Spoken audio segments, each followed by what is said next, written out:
Okay, lesson 2. I've sat in a bit more of an upright position to make my neck look less a part of my face. Unfortunately, I've failed dismally on doing this.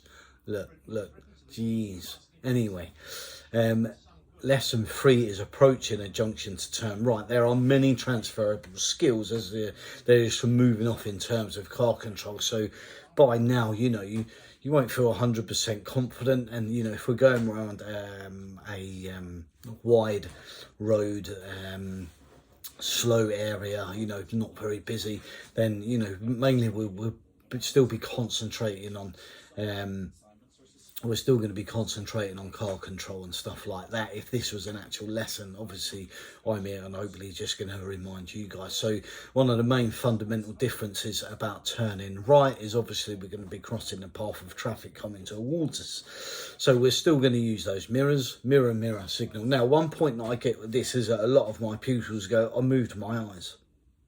I can move my eyes too, yeah? And what I mean is regards to checking the mirror.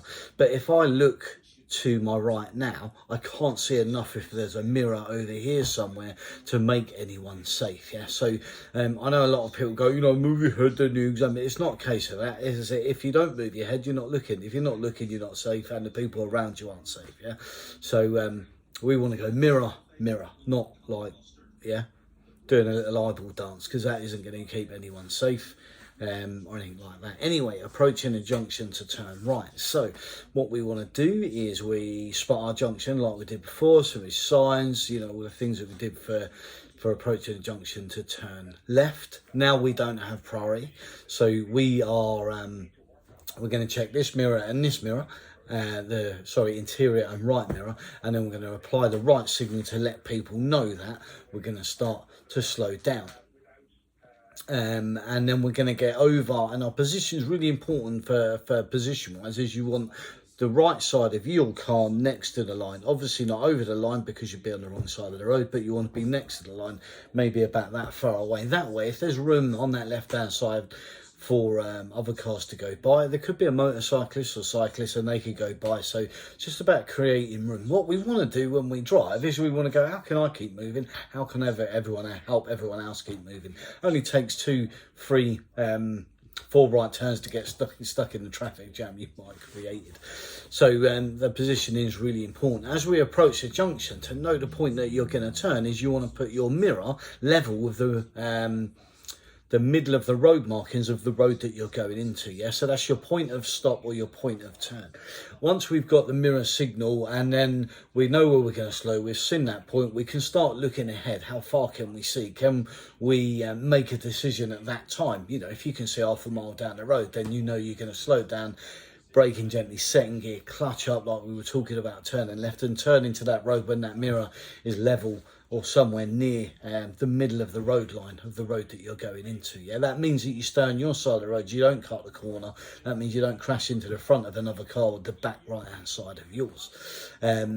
So basically, the way that you can decide if your car control and you're feeling confident to that level with your car control is if you can walk across, you can drive across, yeah, because you're going to go faster than you would if you were walking, but it might take you a bit of time to get going. So use that as a judgment. If you're not sure, then just wait. As long as you're being predictable, people behind you know what they're doing, and if they don't know you, it's your fault. You can't just evaporate, as I'm sure some people expect us to do. But if you're not sure, then don't go for it. I have so many pupils that go to turn into a junction and I stop them with the dual controls, and it's not because I don't think they're make it, it's because I'm not 100% sure. And this is the point: someone shouldn't die because you were out by by a couple of milliseconds or something like that.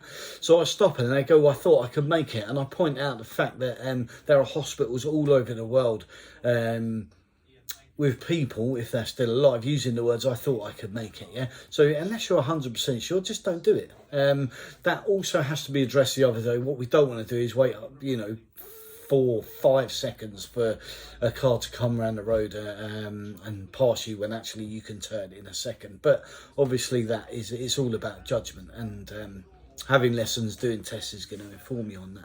So we wait until we know that we've got clear. Now, the thing to remember with people flashing you, now we don't flash people. If we just stop, people know to go. And I stopped flashing people when I became, I realised how bad that sounds. Flashing people with my lights to tell them to go. I stopped doing that when I became a driving instructor. I've never felt the need to use it, so I'll wait and slow down.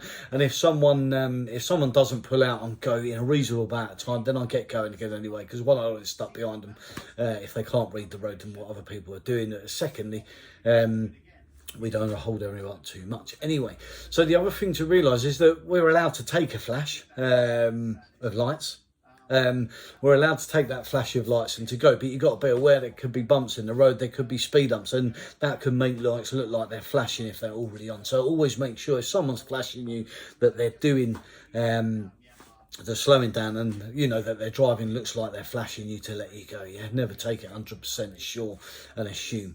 And also make sure you're safe. Yeah, just because someone's flashing you, it doesn't mean to say that it's safe to go. You just have to make sure they're letting you go, then everyone else. You need to make sure it's still safe depending on the situation. Anyway, so we've established we can go. Again, we look into that road. What we don't want to do, and so no one taught me this when I learned to drive. I drove around looking at curbs because I didn't want to hit them. And I was getting far too close. So I realised if you look straight into that road that you're going into, if you can see up into that road, then you can anticipate what's going on in there. As soon as you start to move, you commit to what you're doing, you look where you're going, and then you can get on with the rest of your day and the rest of your drive. The other thing to talk about here is filter junctions, or those junctions with that particular part in the middle of the road for you to wait in. Get in it. Whether you know you're going to stop or not, just get in it. Doesn't matter, as long as the lines are broken, you can get in it early. You've got your signal, and that means everyone can keep going by you.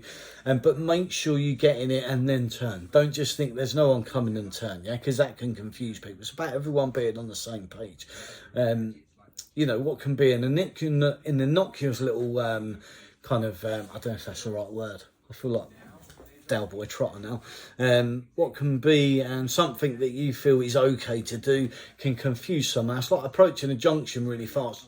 You know you're going to stop, but do the people around you going to stop? Is someone going to take evasive action, think I'm going to stop, and then the guy behind hit them, yeah? So really it's all about making sure that we are all on the same page as much as possible. Again, the planning and awareness is really important to do. Remember, when you drive, there are three types of drivers.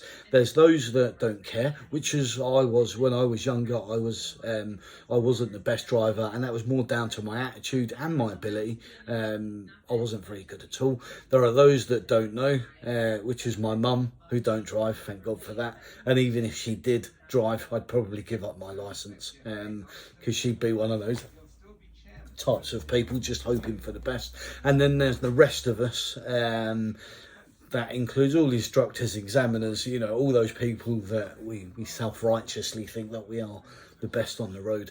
Those people making mistakes, yeah, and it only takes two of those types of people coming together to cause a problem. So one of the videos that I'm going to do is on defensive and assertive driving, yeah, and the differences between the two of those. Anyway, hope this is helping.